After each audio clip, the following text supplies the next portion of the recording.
GeM ஆன்மீக அன்பர்களுக்கு வணக்கம். பொதுவாக ஒவ்வொரு மாதத்திற்கும் தனித்தனி சிறப்புகள் உள்ளன.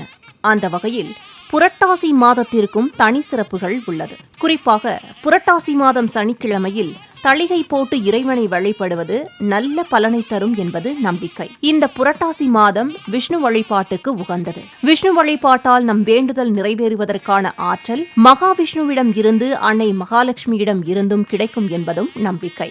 புரட்டாசி மாதத்தில் சூரிய பகவான் கன்னி ராசியில் எழுந்தருள்கிறார். அதனால் இந்த காலத்தில் விஷ்ணுவை வழிபட்டால் நாம் எடுத்த காரியம் நிறைவேறுவதற்கான ஆற்றல் மகாவிஷ்ணுவிடம் இருந்து கிடைக்குமா? அதுதான் இந்த புரட்டாசி சனிக்கிழமையின் மகத்துவமும் கூட.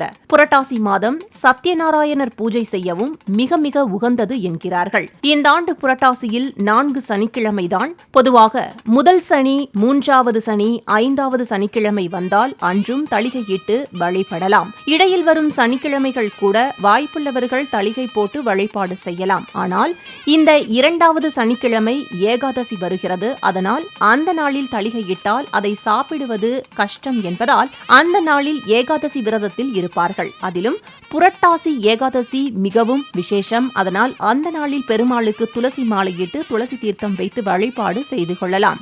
அடுத்தடுத்து 3வது சனிக்கிழமை நவராத்திரி தொடங்குகிறது.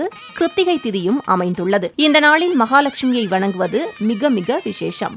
கடைசி சனிக்கிழமை தளிகையிட்டு அல்லது மாவிளக்கு போட்டு வழிபாடு செய்து கொள்ளலாம்.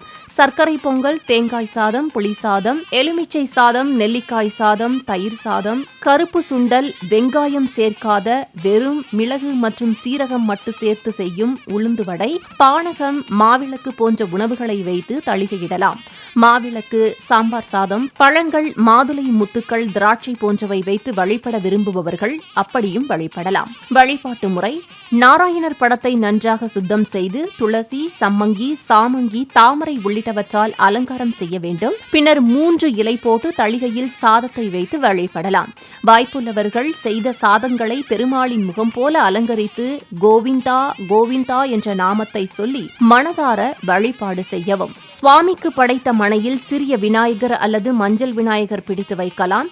குலதெய்வத்தை மனதில் நினைத்து இந்த வழிபாடு செய்வது வாழ்வில் தடங்கல்கள் நீங்கி பல்வேறு நன்மைகள் கிட்ட வழிவகை செய்யும். நேயர்களே, நீங்களும் இந்த புரட்டாசி மாதத்தில் பெருமாளுக்கு தளிகையிட்டு வேண்டும் வரங்களை பெற மனமுருகி வழிபடுங்கள்.